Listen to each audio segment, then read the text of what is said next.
오늘은 조금 좀 그 논쟁의 대상이 될 수 있는 침례와 세례 문제를 여러분하고 같이 하나님의 말씀을 통해서 좀 이렇게 생각을 해보려고 합니다. 우리 한국에는 장로교회나 아니면 감리교회 또 성결교회 이와 같은 그 교회들이 주류를 이제 이루고 있고, 이런 교회들에서는 세례를 주죠. 또 이 로마 카톨릭 교회에서도 어려서 이제 영세라고 하는 걸 주죠. 영아 세례 아니면 유아 세례라고 하는 거. 그렇지 않으면 나중에 이제 또 입교하는 그와 같은 의식도 있고, 그래서 이제 한국의 문화권에서는 세례를 받는 게 그게 이제 보편화가 이제 돼 있습니다. 그래서 뭐 어떤 정치인이 계란을 맞으면 계란 세례를 받았다 그렇게 얘기하죠. 계란으로 이렇게 뭐 이렇게 던져갖고 피해를 보고 그러면 계란 세례를 받았다 그러고, 이와 같은 일들이 세상 사람들의 그런 말 가운데도 아예 그냥 세례로 이렇게 붙여졌습니다. 그런데 이제 저희가 사랑 침례교회라고 해서 이제 그 침례교회를 또 하다 보니까 많은 사람들이 이제 좀 오해를 합니다. 침례교회니까 이건 침례를 주는 거구나. 그런데 아까 어느 자매님이 얘기했듯이 순복음교회도 침례를 주고, 또 우리가 이제 이단이라고 이야기하는 몰몬교회도 침례를 주고, 그저 모르겠어요. 통일교회도 침례를 주나 모르겠네요. 통일교회는 어떻게 하는지 모르겠지만 하여튼 그렇게 이제 돼 있어요. 아까 뭐 안성홍파라고 얘기하는 거기서도 침례를 준다 그러고, 그래서 이게 성경대로 하는 사람들도 이렇게 침례를 주기도 하고, 또 어떤 사람들은 세례가 맞다 그래서 세례를 주기도 하고, 그래서 여기에 대해서 이제 혼동이 좀 많이 있습니다. 그래서 오늘 하나님의 말씀을 통해서 이 세례하고 이 침례 문제가 어떻게 지금 성경에 기록되어 있는지 한번 좀 살펴보는 것이 좋겠다 이런 생각이 들어서 오늘 오후에 또 이제 침례를 드려야 될 분들도 있고, 그래서 그냥 마음을 여시고 성경에 처음부터 끝까지 구약 성경에 침례가 나옵니까 안 나옵니까? 구약 성경에 침례나 세례가 구약 성경에 나와요 안 나와요?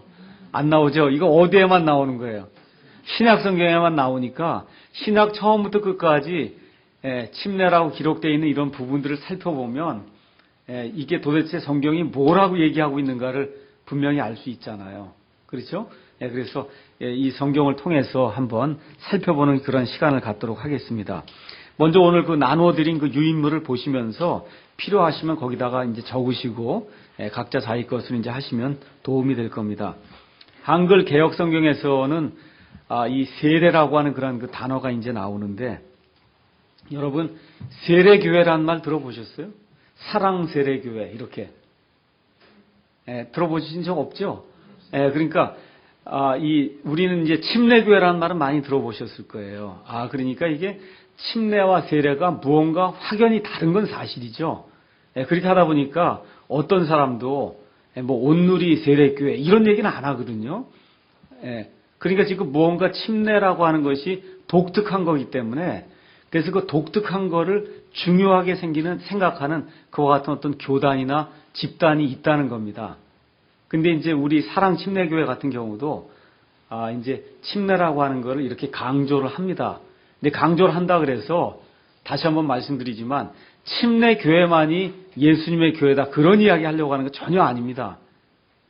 그래서 침례라든지 아니면 무슨 근본주의라든지 이와 같은 것들이 예수님보다 더 앞에 나갈 수는 없어요. 예수님 그 뒤를 따라 나가는 가운데 침례냐 세례냐 뭐 근본주의냐 자유주의냐 이런 것들은 뒤에 이제 따라가는 그런 요소들이라고 볼 수가 있습니다. 그래서 개역 성경에서 세례로 번역된 그리스어는 밥티조라고 하는 그런 단어입니다. 밥티조.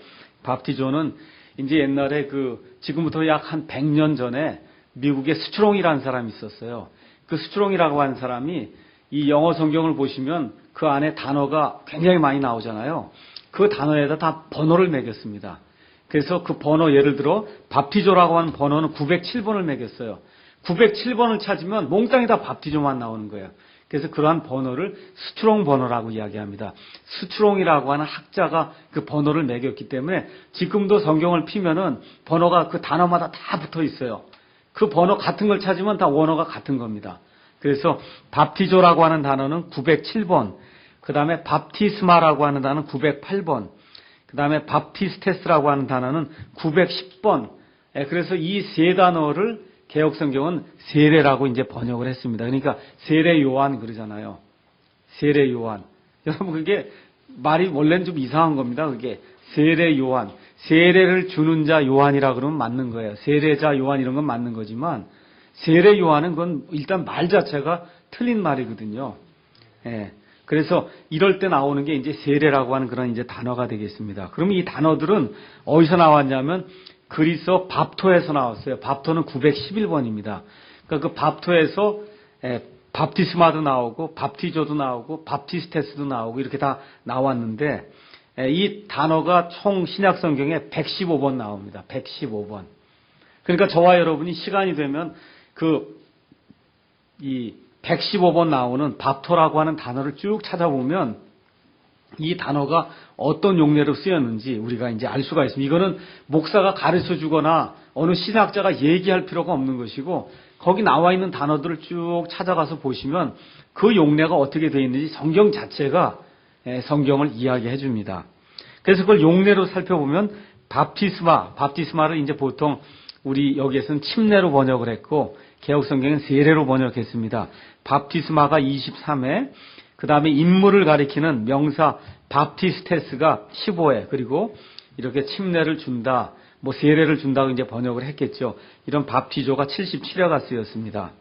그래서 개역성경에서는 이렇게 이제 세례라고 번역을 했는데 개역성경하고 달리 이제 그 미국의 책들을 가서 보면 바인이라고 한 그 유명한 그 학자가 만든 신약성경 단어사전이라든지 국제표준성경 백과사전이라든지 엉거라고 하는 그런 유명한 학자가 지은 성경사전이라든지 스트롱 아까 제가 말씀드렸죠. 그 스트롱이라고 하는 학자가 지은 용어색인이라든지 그래서 기독교계에서 널리 인정받고 있는 이러한 그 참고 문헌들과 그 다음에 여러분 이 영어 단어의 뜻을 여러분이 영어 단어가 이제 형성이 된 게 10세기경부터 이렇게 형성이 됐거든요.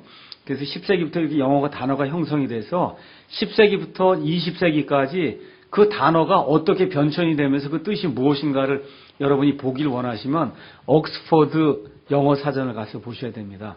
옥스퍼드 영어 사전 두께가 한 이만큼 되는데요. 이런 걸로 20권 내지 30권이 되는 방대한 그와 같은 그 분량의 책입니다. 거기 가셔서 baptize라고 하는 그런 그 단어를 찾아보시면 아주 명확하게 나와 있어요. 이게 잠근다. 잠그는 걸로 그렇게 이제 명확하게 이제 나와 있습니다. 그래서 이제 우리가 세례라고 이야기할 때는 스프링클링 한다는 거 이렇게 뿌린다 이런 뜻입니다. 뿌려요. 그러니까 뿌린다 그러니까 뭐 물을 이렇게 뿌리는 게 아니라 저도 뭐 옛날에 이제 감리교회를 다니고 어려서부터 이제 했기 때문에 유아 세례를 주거나 하면 물을 이렇게 축축 이렇게 목사님이 적셔갖고 뭐 이마에다가 딱 이렇게 톡톡 치지 않습니까? 그런 의미의 그거를 우리가 스프링클링 세례다. 그래서 이제 이 장로교회에서는 세라고 하는 게 닦는 거잖아요. 그러니까 죄를 씻어주는 그러한 개념으로 죄를 씻어준다 이게 물로다가 해서 죄를 씻어주는 그러한 개념으로 이걸 해서 세례라고 부르는 겁니다. 실질적으로 천주교에서는 유아 세례를 받으면은 그러면 이름이 하늘에 기록이 된다 그렇게 가르칩니다. 제가 또 옛날에 감리교회를 이제 오래 다녔는데 그 감리교회 목사님이 유아 세례도 이러고 준 다음에 오늘 이제 한 다음에 하나님의 생명책에 그 이름이 기록되었습니다. 그렇게 이제 선언도 하고 그렇게 하거든요. 왜 그러냐면 그 사람들의 개념 속에는 세례를 주면은 죄가 씻긴다고 보는 거예요. 죄가 씻긴다. 이렇게 하다 보니까 목사의 이러한 그 세례 집행을 통해서 사람의 죄가 씻기는 이러한 개념, 그게 이제 천주교에서 이제 나오게 된 건데 그것이 프로테스탄트 이 진영 안에 들어와서 여과가 되지 않고 그대로 이제 들어와서 지금 보편적으로 사람들이 이제 그렇게 이제 생각을 하고 있습니다. 근데 이렇게 하다 보니까 교회 가면은 1년쯤 지나면 이제 학습을 받으라 그러죠. 그렇죠? 그래서 1년 지난 이 학습 끝난 다음에 그 다음에 1년 또 지나면은 세례를 받으라 그래요. 그것도 대개 이제 부활절이나 아니면 성탄절쯤 돼서 그래서 이제 그와 같은 일을 하고 또 그거 세례 받은 다음에 또 한 1년쯤 지나면 집사를 하라 그러고 그렇죠? 그게 그러니까 순서처럼 이렇게 돼 있어요.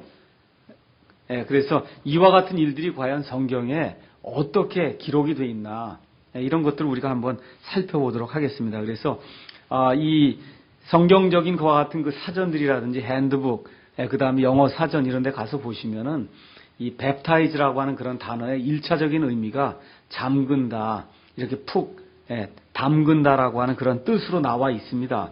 자, 그럼에도 불구하고 중국어, 그 다음에 한국어, 그 다음에 일본 성경에는 다 세례로 번역이 되어 있습니다. 세례. 그게 번역이 된 이유는, 가장 큰 이유가 뭐냐 하면 천주교회가 중국 땅에 먼저 발을 들여놨어요. 그래서 천주교에서 성경에 영향을 미쳤기 때문에 천주교에서는 다 세례를 하기 때문에, 그래서 그거를 씻는 그런 세자를 써서 세례로 이제 이렇게 번역을 해놨습니다. 자, 그러면 우리나라 같은 경우에는 글쎄 제가 뭐 정확한 그 통계는 모르겠지만 기독교인이 한 1000만 명쯤 된다 이렇게 봤을 때 아마 세례를 주는 장로교, 감리교, 그 다음에 성결교 이런 데가 이제 주로 세례를 주겠죠. 이런 데가 한 70% 정도는 되지 않겠나. 그렇게 좀 생각이 들어요. 침례를 주는 데가 한 20-30% 정도 되고, 그래서 한국에서는 어느 교회를 가나 세례를 주는 게 이렇게 보편적으로 되어 있습니다. 근데 또 미국 같은 경우는 그와 정반대예요. 미국은 한 70% 내지 80%가 침례를 줍니다. 미국에는 주류가 침례교회고, 그 다음에 이 장로교회라든지 아니면 감리교회가 침례교회보다 훨씬 숫자도 적고 사람 숫자도 적고 그 다음에 교세가 약합니다. 그러면 전 세계적으로는 어떠냐 이거예요. 전 세계적으로 봐도 침례를 주는 사람이 훨씬 더 많습니다. 그런데 우리나라에서는 유독 이제 침례를 준다 그러면은 좀 이상하게 생각을 하고, 우리가 이제 지난번 교회를 다니면서 여름에 이 수련회를 가서, 수련회 가면 이제 풀장 같은 데가 있으니까 풀장에서 이제 침례를 주고 그러면 거기 믿지 않는 사람들이 이렇게 모입니다. 이렇게 모여갖고 굉장히 이상한 무슨 의식을 행하는 이상한 사람들처럼 이렇게 그 침례 받거나 침례 주는 그와 같은 사람들을 보곤 하거든요. 왜냐하면 그게 우리나라 문화에서는 굉장히 생소하기 때문에 그렇습니다. 자, 그와 같은 사실을 우리가 인정을 하면서 어쨌든 그럼 우리가 이러한 그 문화적인 차이 때문에 계속해서 이제 세례를 받아야 될 것인가, 아니면 이 성경에 기록된 대로 우리가 침례를 좀 받아야 될 것인가, 또 내가 옛날에 세례를 저도 세례를 옛날에 받았거든요. 그러고 나서 침례를 2번 받았어요. 그러니까 3번 받은 거예요, 결국은. 왜 그러냐 하면 제가 봤을 때 제 양심에 처음에 2번 받은 거는 사람들 앞에서는 받은 거지만 성경적으로 봐서는 그거는 하나님 앞에서 바른 게 아니다라고 하는 그와 같은 확신이 들었기 때문에 그래서 다시 한번 받게 됐습니다. 그러니까 이렇게 받는 경우가 미국 같은 경우는 이렇게 보면은 상당히 많이 있습니다. 흔한 경우입니다. 그러니까 어릴 때 뭐 이렇게 손 들고선 구원받겠다 그러고 침례를 받았어요. 침례를 받았는데 시간이 지나다 보니까 그때 구원받은 게 아니고 뭔가 이렇게 그 감정적인 부추김에 의해서 다른 친구들 손 드니까 나도 손 들고 이렇게 하니까 목사님 침례 받으라 그러니까 6살 때 뭐 7살 때 이렇게 받았으니까 사실 잘 뭐가 뭔지도 모르고 이렇게 침례 받거나 그런 경우가 많이 있어서 나중에 20살쯤 이렇게 됐을 때, 어떤 사람 40살쯤 됐을 때, 또 어떤 사람은 심지어 목사를 하다가도 지금 보니까 이게 하나님의 말씀을 비춰보니까 내가 그때 구원받은 게 아니었다. 그래서 다시 이제 침례를 받는 그러한 사례가 상당히 많이 있습니다. 자, 그러면 먼저 성경에는 침례에 대해서 어떻게 나와 있는가 한번 여러분과 제가 성경을 통해서 한번 살펴보도록 하겠습니다. 먼저 요한복음 3장 23절 가서 보시죠. 요한복음 3장 23절. 요한복음 3장 23절에 가서 보시면 요한도 살림에 가까운 에논에서 침례를 주니 이는 거기에 많은 물이 있었기 때문이더라. 자, 그러면 침례를 주려면 물이 많아야 돼요, 적어야 돼요? 물이 많아야지만 침례를 줄 수가 있어요. 세례는 요 조그만 종지 하나만 있으면 되는 거거든요. 거기다 물 담으면 되는데 여기 지금 성경에 가서 보니까 침례를 주려고 하면 물이 많아야 줄 수가 있습니다. 첫 번째. 두 번째, 사도행전 8장 36절 한번 가서 보시죠. 사도행전 8장 36절. 여기는 이따가 또 볼 테니까요.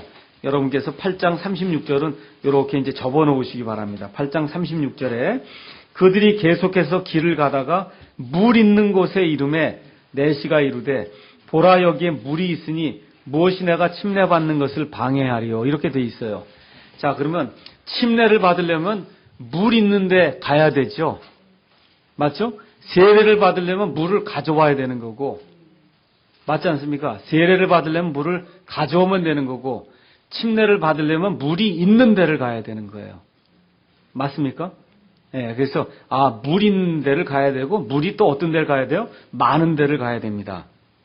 자, 그 다음에 8장 38절 쭉 가셔서 또 읽어보니까 그가 명령하여 병거를 멈추게 한 뒤 빌립과 내시가 둘 다 물속으로 내려가니 into the water 그렇게 기록이 되어 있어요. 영어로 가서 보시면 여러분 영어 옛날에 중학교 때 배울 때 into 아시죠? 어디 속으로 쑥 들어가는 건 into잖아요.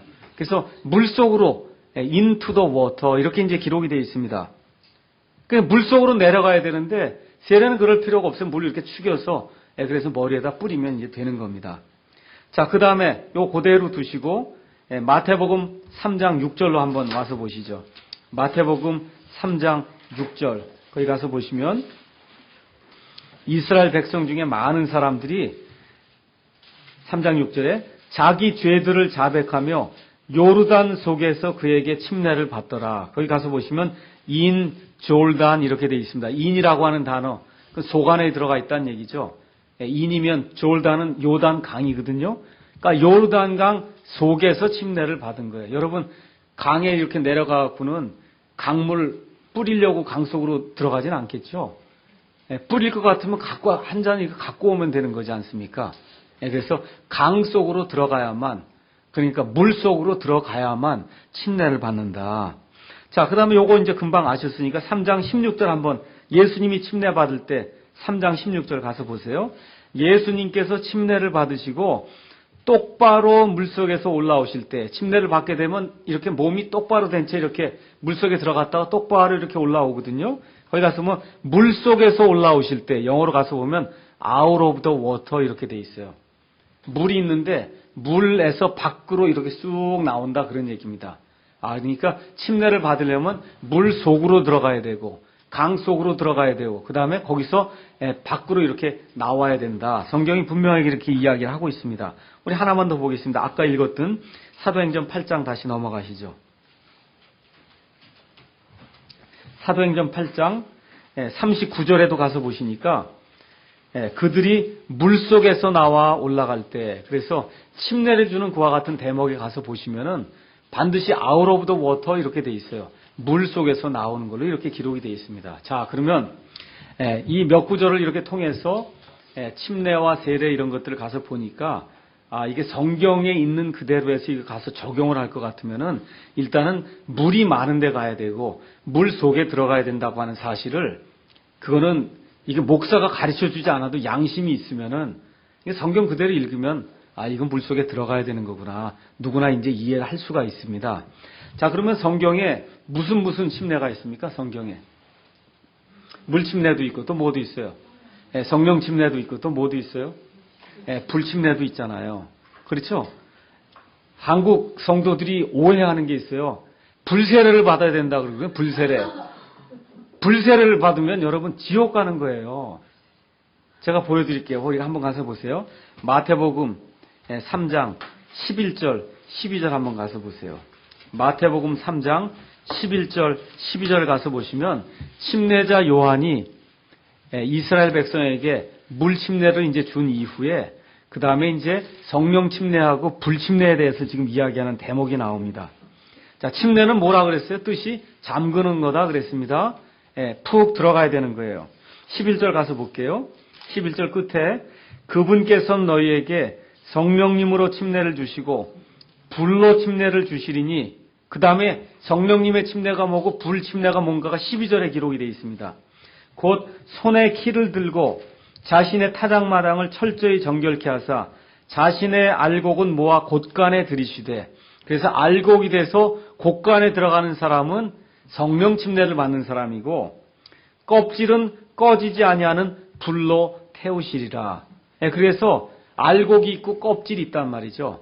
그래서 알곡으로 드러나는 사람은 성령 침례를 받는 사람이고, 껍질로 들어가서 불 속에서 푹 잠겨갖고, 그래서 불타는 그런 사람은 불침례를 받는 사람이라고 성경에 나와 있습니다. 그러니까 절대 세례든 침례든 좋으니까 불세례는 받지 마십시오.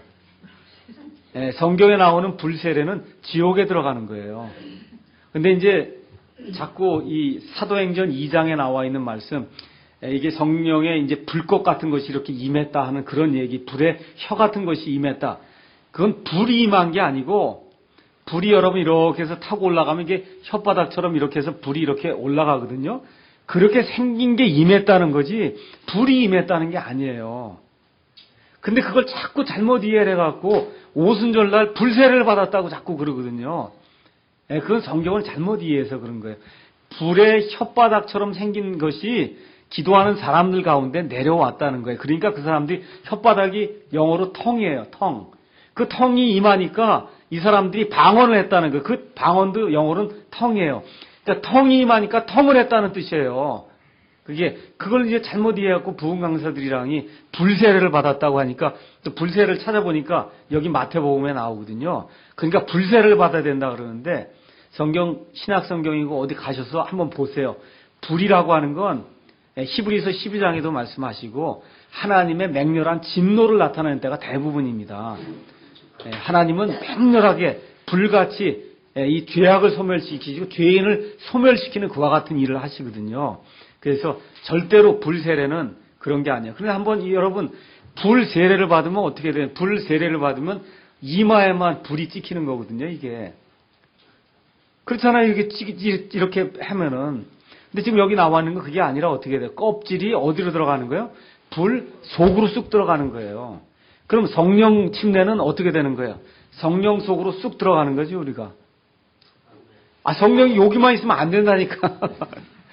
성령님이 여기 이마에서만 놀면 안 되고 여기 머리끝부터 발끝까지 성령님 속으로 푹 들어가야 그게 성령 침례를 받은 사람이에요. 이 일이 언제 일어나냐 하면 예수 믿고 구원 받을 때 성령님의 침례가 일어나는 겁니다. 자, 그러면 성령 침례는 죽을 때까지 몇 번 받아야 될까요? 성령 침례는 한 번 받는 거예요. 성령님 안으로 푹 들어가는 겁니다. 그렇게 되면 어떻게 돼요? 성령님 안으로 푹 들어가니까 내가 성령님 안에 있고 성령님이 내 안에 있고 이렇게 되는 거예요. 완전히 잠겨버리기 때문에.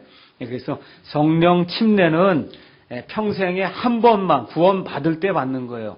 그래서 성령님 안으로 들어가게 되면 그 이후부터는 성령님이 우리 가운데 내주하시거든요. 그 다음엔 뭘 추구해야 돼요? 성령 충만을 추구하는 겁니다. 성령님의 충만을 추구하셔야 돼요. 그래서 저와 여러분이 성령님의 충만한 가운데서 하나님의 것을 추구하면서 사는 것, 그 생활을 성화의 삶이다. 그렇게 이야기를 하는 겁니다. 자, 그러면 침례는 물침례, 성령 침례, 그 다음에 불침례가 있는데 세 가지가 다 어떻게 하는 거라고요? 푹 잠그는 거예요. 잠그는 거. 자, 그러면 왜 예수님이 이제 가셔서 우리 한번 마태복음 28장 한번 가서 보시죠. 마태복음 28장 19절 한번 가서 보시죠. 예수님이 명령을 주셨어요. 마태복음 28장 19절에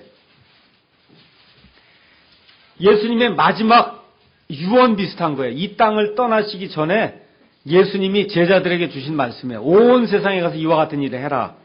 그러므로 너희는 가서 모든 민족들을 가르치고 아버지와 아들과 성령의 이름으로 그들에게 침례를 주라. 그렇게 기록이 되어 있죠. 그러니까 예수님의 유언이나 마찬가지예요. 뭘 하라고요? 침례를 주라 그랬단 말이에요. 침례.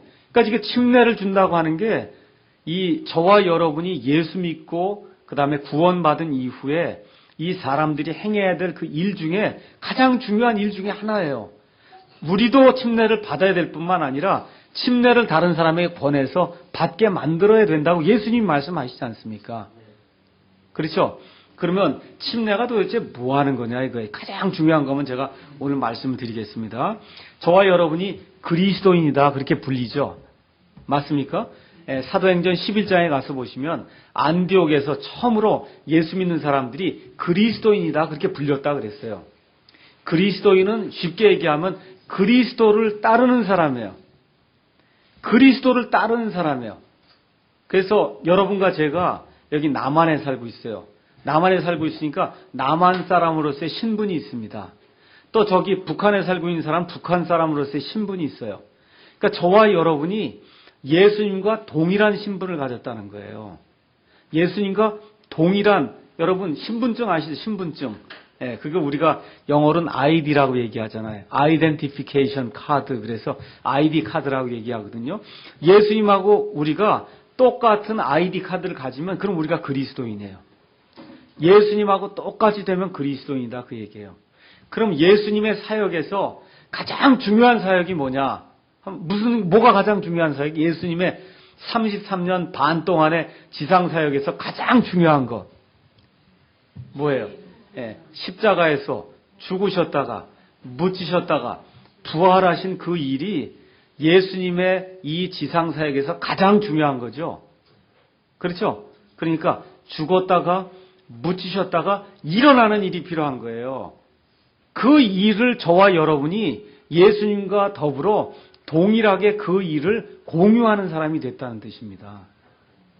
그게 그리스도인이 된다는 뜻이에요. 어떻게 해요?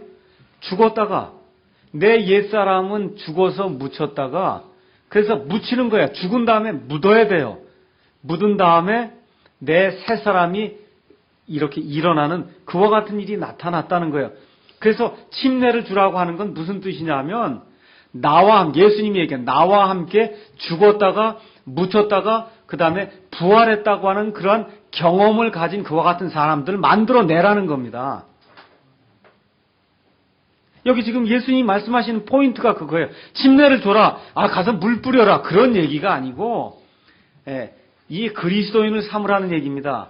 그리스도인을 삼는다고 하는 얘기는 예수님의 이 지상에서의 죽으심과 그 다음에 묻히심과 그 다음에 부활하심의 그 일에 동참해서 그 모든 일을 공유하는 그와 같은 사람들을 만들라는 뜻입니다. 그러니까 뭐가 있어야 돼? 반드시 죽음과 그 다음에 장사되는 일과 그 다음에 부활되는 그와 같은 일이 침례라고 하는 그런 그 말 가운데 들어가 있어야 되는 겁니다. 그래서 그게 없으면은 그러면은 구원받지 못하는 거예요. 잘 들으세요. 이거 침례 받지 못해서 구원받는 얘기가 아니라 제 이야기는 예수님과 함께 죽었다가 묻혔다가 내가 부활했습니다라고 하는 그와 같은 그 확신이 없으면 그럼 구원받지 못한다는 겁니다. 자, 그러면 이 침례의 의미에 가장 중요한 건 이 그림을 보시면 알겠지만 사망을 해야 됩니다. 옛사람이 죽었다가 그래서 어떻게 해요? 옛사람 아예 묻어버려요. 묻었다가 어떻게 돼요? 새 사람으로 다시 일어나는 거. 요게 나타나야 돼요. 요게. 그러니까 이것이 그렇다 그래서 이거 사람을 갖다가 묻을 수는 없잖아요. 이걸 죽였다가 묻었다가 그랬다가 다시 새 사람 어떻게 사람을 그렇게 만들 수 없지 않습니까? 그렇잖아요. 그러니까 뭐로 나타내 주는 거냐면 상징으로 나타내 주는 거예요. 상징으로. 그래서 그러면 제가 침례를 받을 때 뭐를 제가 간증을 하는 거냐. 오늘 침례 받는 분 중에 어느 분도 간증을 우리 경화자매님 외에는 간증을 안 했잖아요. 근데 마음속에다 뭐가 있는 거냐 하면 하나님 앞과 하나님이 세 분, 아버지 하나님, 그렇죠? 아들 하나님, 그 다음에 성령 하나님. 근데 한 하나님이에요. 그 삼위일체 하나님 앞과 그 삼위일체 하나님에게 속한 하늘의 천상의 존재들 있죠? 천사들, 선한 천사들이 있어요. 그 존재들 앞과 또 누가 있어요? 마귀와 마귀의 천사들, 악한 천사들이 있거든요. 그 천사들 앞과 이 믿는 사람들 앞과 또 믿지 않는 사람들 앞에서 나는 예수님과 함께 죽었다가 예수님과 함께 묻혔다가 예수님과 함께 나는 일어난 사람입니다 라고 하는 그러한 고백을 하는 거예요. 그러니까 침례라고 하는 건 다른 거 없어요. 내가 구원받았습니다 하면 침례 받으면 되는 거예요. 여기에 무슨 다른 어떤 끈을 붙일 필요가 없습니다. 나는 침례 받았습니다 라고 고백을 할 때는 성경적으로 침례를 받았으면 그 얘기는 나는 예수님과 함께 묻혔다. 내 옛사람은 죽었습니다. 죽었어요. 내 모든 죄악은 하나님이 완전히 100% 완전히 용서하셨습니다. 하나님이 내 모든 죄악은 기억도 안 하십니다. 나는 새 사람으로 다시 일어났습니다 하는 그 요소가 나타날 때 그때 그 사람이 정말 성령님으로 침례를 받은 사람이고 성령으로 침례 받았다고 하는 그러한 증거를 사람들 앞에 뭘로 나타나는 거예요? 물 침례로 나타내는 거예요. 그러면 뭐가 먼저 있어야 돼요? 뭐가 먼저 있어야 돼요? 성령 침례가 있어야 돼요. 성령 침례. 성령 침례를 받으면 그걸 받은 증거를 사람은 모르잖아요. 그렇죠? 내가 성령 침례 받은 걸 나 외에는 누가 합니까? 하나님의 영과 나 외에는 모르죠? 그러니까 내가 알고 있으니까 사람들 앞에, 하나님 앞에 내가 이거를 고백을 하는 겁니다. 자, 그러면 이 성경을 가서 한번 읽어보도록 하겠습니다. 골로새서, 먼저 로마서 먼저 읽어보죠. 로마서 6장 3절에서 4절 한번 가서 보겠습니다. 로마서 6장 3절에서 4절 말씀 보겠습니다. 다 찾으셨죠? 제가 한번 읽어볼게요. 예수 그리스도 안으로 침례를 받은 우리가, 자 여기를 세례로 한번 바꿔보세요. 예수 그리스도 안으로 세례를 받을 수 있습니까? 벌써 안으로 이렇게 나오잖아요. 그거 어떻게 돼요? 잠겨야 된다는 얘기가 나오죠. 예수 그리스도 안으로 침례를 받은 우리가 다 그분의 죽음 안으로 침례를 받은 줄을 너희가 알지 못하느냐. 어떻게 된다는가? 죽음 속으로 쏙 들어가야 된다는 거예요. 이 머리만 들어가면 안 되고 온 몸이 죽음 속으로 푹 들어가야 된다는 겁니다. 그 다음에 그러므로 우리가 죽음 안으로 침례를 받아 그 다음에 어떻게 돼요? 그분과 함께 묻혀야 된다는 거예요. 묻혀야 돼.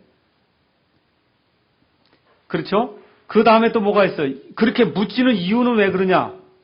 이것은 그리스도께서 아버지의 영광을 힘입어 죽은 자들로부터 일으켜지셨거든요. 일으켜지신 것 같이 우리도 생명의 새로움 속에서 걷게 하려 합니다. 우리가 묻힌 다음에 어떻게 된다고요? 생명의 새로움 속에서 걷게 하려 합니다. 그래서 5절도 또 뭐라고 나오냐? 만일 우리가 그분의 죽음과 같은 모양으로 함께 심겼으면, 여러분 심으려면 어떻게 해야 돼요? 땅속에 갖다 묻어야죠.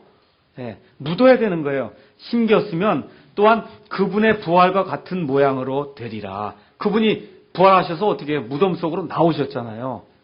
이와 같은 모습이, 잘 들으세요.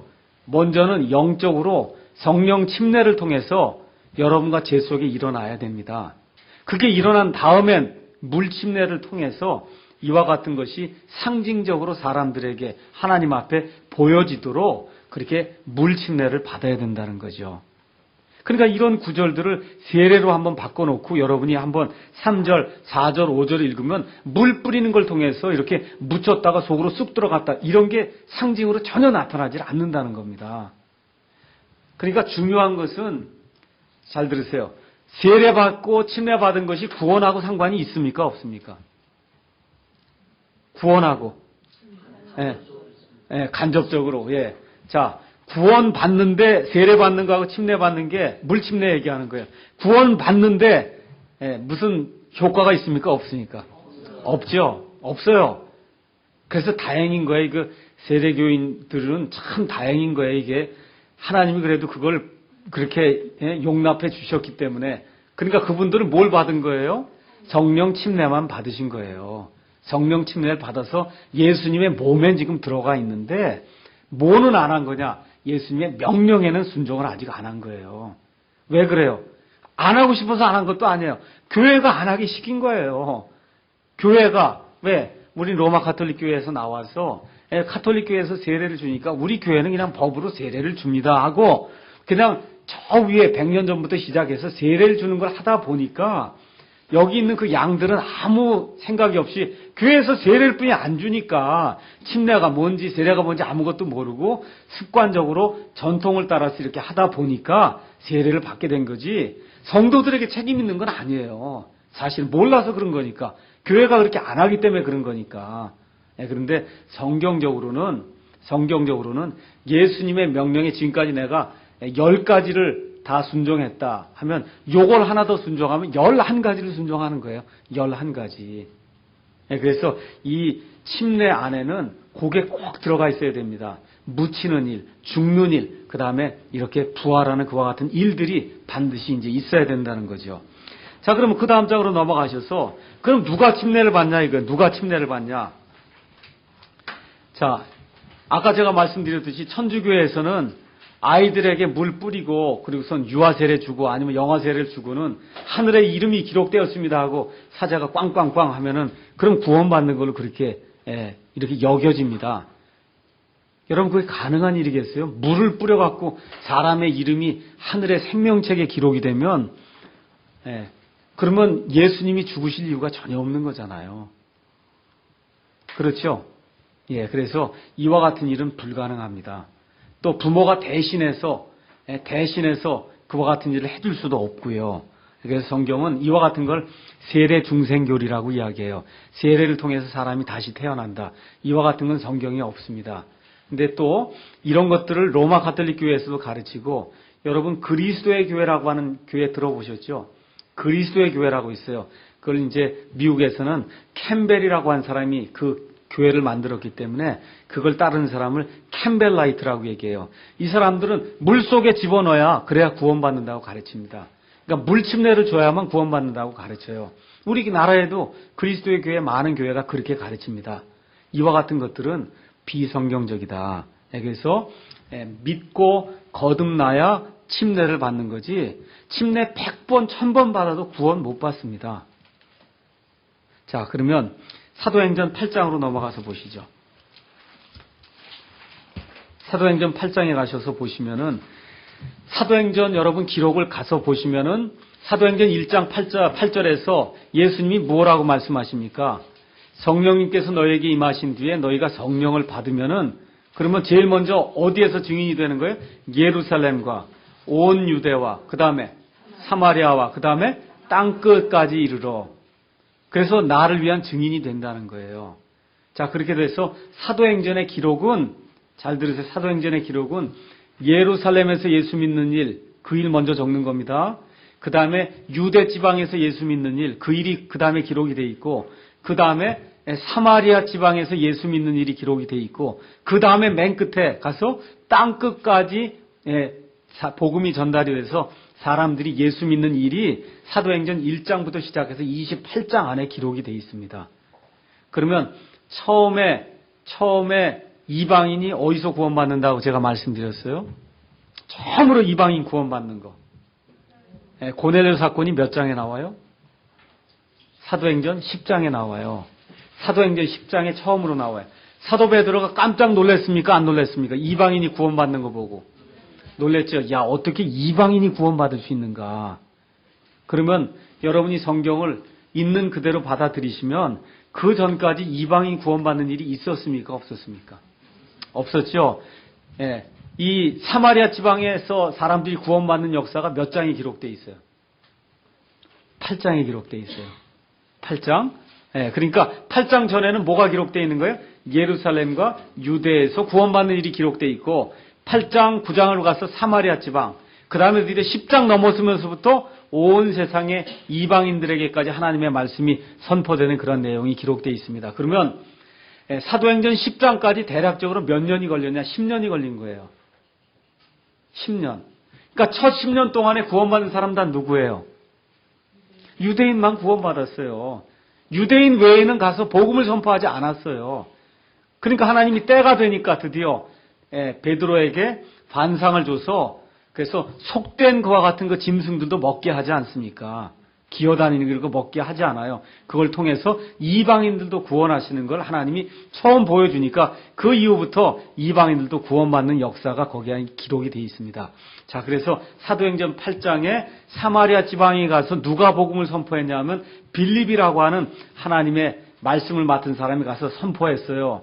빌립이 열심히 선포하고 있는데 하나님의 영께서 야 빌립아 이제 그만 거기서 하고 저쪽 사막으로 내려가는데 거기 가면 가자라고 하는 동네가 있는데 그 가자로 빨리 가라. 거기에 너를 기다리고 있는 사람이 있다. 그래서 가자로 이제 하는 그 광야를 내려갔더니 그 광야에 지금 누가 가고 있어요? 이디오피아 내시가. 이디오피아 내시는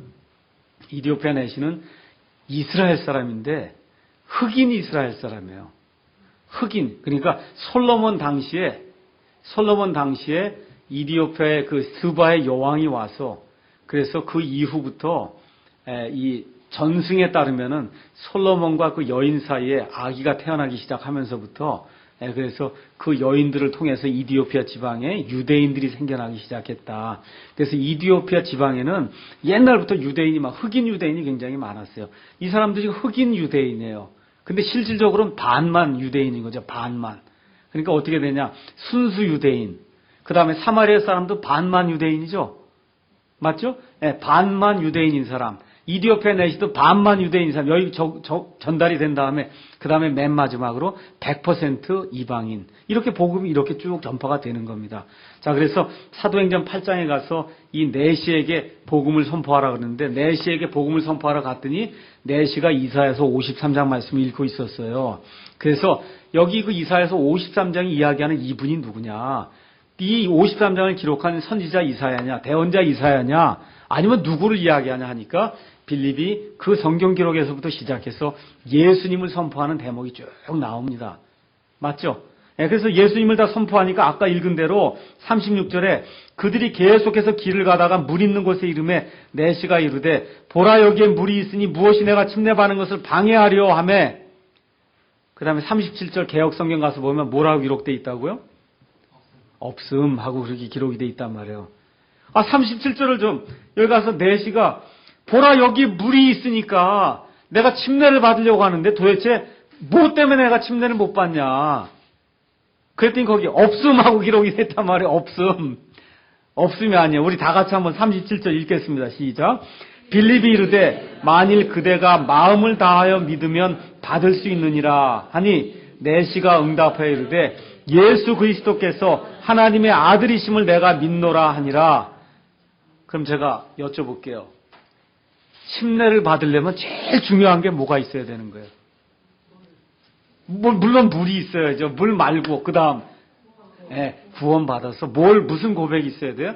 예수님이 하나님의 아들이시고 그분이 나를 구원하신 분이시고 그분이 나를 위해서 십자가에 죽으시고 묻히시고 그 다음에 부활하신 그분이다. 그래서 그분과 동일하게 나도 성령님의 침례를 받고 그래서 예수님과 같이 동일한 공동 상속자가 됐습니다. 라고 하는 그런 고백이 있을 때 그 다음에 어떻게 해요? 38절에 그가 명령하여 병거를 멈추게 한 뒤 빌립과 내시가 물속으로 들어가서 침례를 받게 되는 거거든요. 그러니까 어떤 사람이 받을 수 있어요? 구원의 고백이 확실한 사람이 받을 수 있는 거예요. 자, 그러면 어떤 사람이 구원받을 수 있을까요? 3살짜리가 여러분 구원받을 수 있을까요? 3살? 왜 안 될까요? 3살짜리. 이게 안 되잖아요. 뭐가 안 돼요? 예수님이 내 구원자이십니다 하는 고백을 못 하잖아요. 걔가 어떻게 깨달아서 하겠어요? 그렇잖아요. 복음을 깨달아야 하는 거예요. 복음을 깨닫지 못하면 구원을 못 받아요.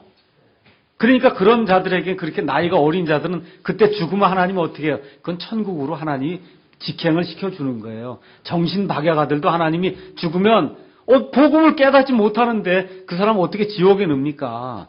그래서 그런 사람 하나님이 직행 천국으로 보내주시고 그래도 나이가 한 8살, 9살 이렇게 되면서 이 예수님이 뭐고 죄가 뭐고 죄인이 뭐고 천국과 지옥이 뭔지를 깨달아 알 수 있는 그래서 영어로 얘기하면 회개보고를 할 수 있는 나이에 이른 사람. 하나님 앞에 가서 회개보고를 해야 된다고 우리가. 회개보고를 할 수 있는 나이에 이르렀을 때 예수님을 거부한 이런 사람은 그건 지옥에 가는 거예요. 그래서 이와 같이 회개보고를 할 수 있는 사람이 나는 예수님이 나를 구원해 주신 분임을 내가 확신합니다. 그렇게 하고 고백을 하게 되면 그러면 어떻게 돼요? 누구든지 다 침례를 받을 수 있는 겁니다. 자, 그러면 침례 시기 한번 가서 보겠습니다. 침례. 자, 침례는 그럼 언제 받는 거냐? 자, 여기 이디오피아 내시가 내가 예수님이 내 구원자이심을 확신합니다. 하고 난 다음에 1년 있다 받습니까? 아니면 하고 난 다음에 곧바로 받습니까? 곧바로 받는 겁니다. 그래서 일반 교회에서 하는 것처럼 6개월 기다리고 1년 기다리고 그런 게 아니고 구원 받으면 받는 거예요. 여기에 무슨 조건이 없어요. 아이고 나는 무슨 자격이 없는데요. 내가 무슨 선한 일을 한 게 있나요? 교회를 다닌 지 얼마 되질 않았는데 이거하고 상관이 없어요. 어떤 사람이면 침례 받을 수 있는 자격이 있어요? 구원 받은 사람이면 자격이 있는 거예요. 구원받으면 자격이 있는 겁니다. 자, 그럼 한번 또 가서 읽어볼게요. 그 사도행전 그대로 넘어가셔서 사도행전 16장 가서 보세요. 사도행전 16장에 가서 보시면 25절부터 바울과 실라가 빌립보 감옥에 갇히는 그와 같은 일이 나옵니다. 그래서 바울과 실라가 기도하고 노래로 하나님을 찬양하니까 감옥문이 막 흔들리고 지진이 생겨갖고 이 간수가 깜짝 놀랐어요. 어우, 이 사람들이 다 도망갔나 보다 하고 자결하려고 하는데 바울과 실라가 얘기하죠. 너 자살하지 마라. 우리 여기 다 있다. 그렇게 이제 이야기한단 말이죠. 30절 가서 보니까 이 간수가 그들을 데리고 나와 이르되, 이 엄청난 일이 일어났단 말이에요. 이 사람들이 기도하고 찬양하고 그랬더니 지진이 일어나고 엄청난 일이 일어났어요. 그들을 데리고 나와 이르되, 선생들이여, 내가 무엇을 하여야 구원을 받을 수 있습니까? 그랬더니 그들이 이르되, 주 예수 그리스도를 믿으라. 그래야면 내가 구원을 받으리라. 또 내 집이 구원을 받으리라. 이랬단 말이에요. 그리고 나선 32절에 주의 말씀을 그와 그의 집에 있던 모든 사람에게 말하니라. 자, 33절 다 같이 읽겠습니다. 그 밤 그 시각에 간수가 그들을 데려다가 채찍 맞은 자리를 씻어주고 자기와 자기의 온 가족이 즉시 침례를 받은 뒤에, 자, 언제 침례를 받았어요? 즉시 받는 거예요. 구원 받으면 구원의 그 감격이 사라지기 전에 그냥 즉시 받는 게 제일 좋은 거예요. 근데 이제 우리가 이제 교회를 시작하다 보니까 이게 침례를 받아야 될 때가 마땅치 않기 때문에 이렇게 모아갖고 이렇게 침례를 주는 거죠. 제일 좋은 거는 침례탕이 교회에 이렇게 있어서 항상 침례 받기 원합니다. 구원 받았습니다, 제가. 그럼 그 자리에서 침례를 주는 게 제일 좋은 겁니다. 자, 그러면 침례 방법 가서 보겠어요. 자, 그러면 이 빌립보 감옥의 간수는 자기 집에서 침례를 받았죠. 그렇죠? 예수님은 어디서 침례를 받았어요? 요르단 강에서 받았죠. 또 우리가 침례 받은 사람 이디오피아 내시는 어디서 받았어요? 사막에서 받았죠. 또 어떤 사람이 그렇게 얘기를 해요. 아유, 그렇게 침례를 줄 것 같으면은 그 요르단 강에 가서 그물로 줘야 되는 거 아닙니까? 요점이 여러분 요르단 강이 요점입니까? 아니면 푹 잠기는 게 요점이에요? 잠기는 게 요점이란 말이에요. 중요한 요점은 요르단 강 물로 주는 게 그 요점이 아니고 뭐가 나타나야 돼요? 죽었다가 묻혔다가 다시 일어나는 게 나타나면 되는 거예요.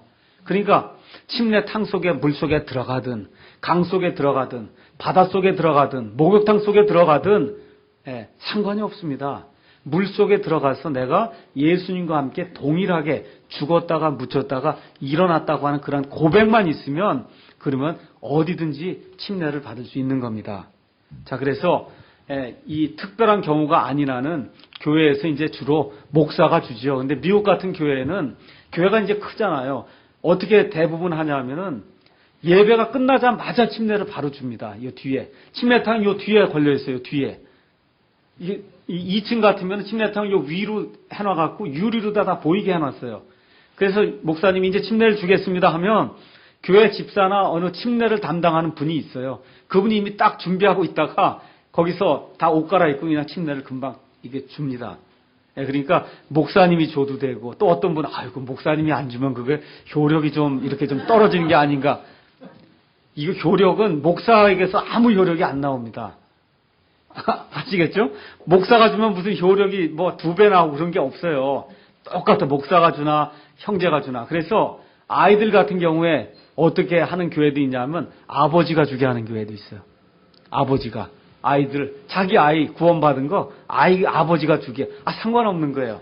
그래서 누구든지 구원받은 사람이면 침례를 받을 수 있고 침례를 줄 수가 있는데 많은 경우에 교회에서 이 일을 행하기 때문에 그래서 교회에 이 침례를 담당하는 그런 분이 침례를 주는 것이 그냥 합당하다. 이렇게 이제 우리가 볼 수가 있게 됩니다. 자, 그러면 침례를 어떻게 하느냐? 물 속에 물이 있습니다. 물이 있거나 하여튼 뭐 바다가 되든 강이 되든 거기 있으면은 제가 이제 묻습니다. 침례를 주는 사람이 이제 물어요. 예수님에 대해서 어떻게 생각하십니까? 예수님이 누구라고 생각하십니까? 뭐 구원 받으셨습니까? 등등 여러 가지를 이제 묻습니다. 그 중에 이제 하나를 이제 어떤 걸 묻겠죠. 그러면 저는 예수님이 어떤 분이라고, 저를 구원해 주신 분이고 어떤 분이라고 생각합니다 하고 예수님을 내 개인의 구원자로 영접했습니다. 라고 이제 그 고백을 하나님과 사람 앞에 하면은 제가 형제님의 믿음 고백과 예수님의 명령에 따라 제가 아버지와 아들과 성령의 이름으로 침례를 드립니다. 그렇게 이야기하고 물속에 잠겼다가 그렇게 다시 이렇게 꺼내내는 겁니다. 그러니까 이게 뭐 절차가 복잡한 것도 없어요. 뭐만 있으면 돼요? 예수님에 대한 믿음의 고백이 있어야 돼요. 믿음 고백. 그게 있으면 저는 뭐에 따라 주는 거예요? 이분의 믿음 고백과 예수님의 명령이 있으면 제가 주는 거예요. 제가 그거 안 됩니다. 그렇게 막을 이유가 전혀 없어요. 고백하셨죠? 그렇죠? 그 다음에 예수님이 주라고 명령하셨죠?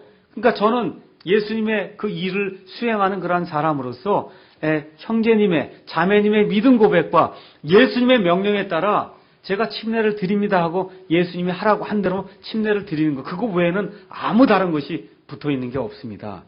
자, 그러면 먼저 그러면 이런 문제가 처음 예수 믿는 사람에겐 문제가 안 되는데, 나는 옛날에 저 같은 경우 이제 감리교회에서 이제 나 세례를 받았단 말이에요. 그럼 왜 또 침례를 또 받아야 됩니까? 이거 침례교회를 해야 되기 때문에 이것도 침례를 받아야 되는 겁니까? 그런 것이 성경에 나와 있어요. 우리 한번 사도행전 19장 가서 보시죠. 사도행전 19장. 사도행전 19장 1절부터 읽어볼게요. 아볼로가 고린도에 있는 동안 바울이 윗지방들을 두루다니고 에베소에 이르러 어떤 제자들을 만나 그들에게 이르되 너희가 믿은 이래로 성령님을 받은 적이 있느냐 하니 그들이 그에게 이르되 우리는 성령님이 계신다는 말도 들은 적이 없노라 하거늘 바울이 그들에게 이르되 그러면 너희가 무슨 침례를 받았느냐 하니 그들이 이르되 요한의 침례라 하매 이에 바울이 이르되 참으로 요한이 회개의 침례로 침례를 주며 백성에게 말하여 그들이 자기 뒤에 오실 분 곧 그리스도 예수님을 믿어야 한다고 하였느니라 하거늘 그들이 이 말을 듣고 주 예수님의 이름으로 침례를 받으니라. 자, 이 사람들 침례 원래 받았습니까? 안 받았습니까? 받았죠? 그런데 어떤 침례를 받았다고요? 요한의 침례를 받았다는 거예요. 그게 무슨 얘기예요? 회개하고 죄들을 자백하는 그런 침례를 받았는데 예수님이 주는 그리스도인으로서 침례를 받은 거예요? 아니에요. 아니거든요. 그러니까 어떻게 돼요? 예수님의 말씀을 충분히 이해한 다음에 어떻게 해요? 다시 침례를 받는 겁니다. 이게 무슨 뭐 부끄러워할 일도 전혀 아니고 저도 이것 때문에 고민을 많이 했어요. 처음에. 야, 이거 내가 세례를 분명히 받았는데 이걸 왜 또 받아야 되나 이것 때문에 고민을 많이 했습니다. 근데 이 성경에 이와 같은 사례가 나와 있어요. 성경에. 잘못 받은 게 생각이 되고 내 양심이 허락하지 않으면 그럼 다시 받으면 되는 거예요. 다시 받으면 돼. 이런 사례가 우리의 유익을 위해서 성경이 이렇게 사도행전이잖아요. 사도행전은 성경에서 이 그리스도인들이 어떻게 행했는가를 기록해 놓은 거거든요. 누구를 위해서 기록했어요? 저와 여러분을 위해서 이런 문제가 있을 땐 이렇게 하라고 그렇게 기록을 해놓은 거예요. 그럼 이 사람들 처음에 물에 들어갔습니까? 안 들어갔습니까? 세례 받았어요? 침례 받았어요? 침례 받았어요. 나 침례 받았습니다. 그렇게 버틴길 수도 있는데 예수님에 대해서 확실히 알고 난 다음에는 그럼 뭐 다시 한번 받죠 하고 다시 받는 거거든요. 뭐 이론의 여지가 없는 거예요. 그렇기 때문에 이거 어렵게 생각할 필요가 없습니다. 왜냐하면 저도 고민을 많이 하고 했는데 나중에 가서 이런 구절들을 보니까 뭐 너무 당연한 거더라고요. 그래서 여러분도 그렇게 이런 문제로 너무 고민하실 필요 없습니다. 받으시면 돼요. 이게 그렇게 어려운 문제도 아니고 그렇게 해서 하나님 앞에 가서 한 가지 명령을 내가 더 수행했습니다. 이렇게 이제 생각하시면 되는 겁니다. 그 다음에 여러분 이 메소디스트, 감리교는 우리가 뭐라고 부르냐면 메소디스트라고 불러요. 영어로 메소디스트. 그 다음에 카톨릭 교회는 카톨릭이라고 부릅니다. 그 다음에 장로교회는 프레스비테리안이라고 불러요. 근데 우리 침례교회는 뭐라고 불러요? 베프티스트라고 부르죠? 여러분 이런 단어 중에 성경에 나오는 단어가 어떤 단어가 성경에 나오는지 아십니까? 베프티스트만 성경에 나와요. 침례자 요한 할 때 John the Baptist, 베프티스트라고 하는 단어만 성경에 나오지 무슨 메소디스트, 프레스비테리안, 뭐 에피스코팔, 뭐 홀리니스 이런 얘기 안 나옵니다. 이게 제가 말씀드리고자 하는 게, 침내 교인만 교인이다 그런 얘기를 하려고 하는 것이 아니고, 저와 여러분이 이런 침례 교회를 하면서 베프티스트가 된다라고 이야기했을 때 이게 꼭 침례 교인이 아니라 해도 침례를 받으면 베프티스트가 되는 거거든요. 그건 의미가 상당히 참 중대한 그런 의미를 가지고 있다. 왜? 성경에 있는 용어를 쓰는 거예요, 저희가. 성경에 있는 용어예요. 베프티스트라고 하는 용어는 아주 예수님도 누구에게 침례를 받아요? 베프티스트 요한에게 침례를 받습니다. 베프티스트 요한에게.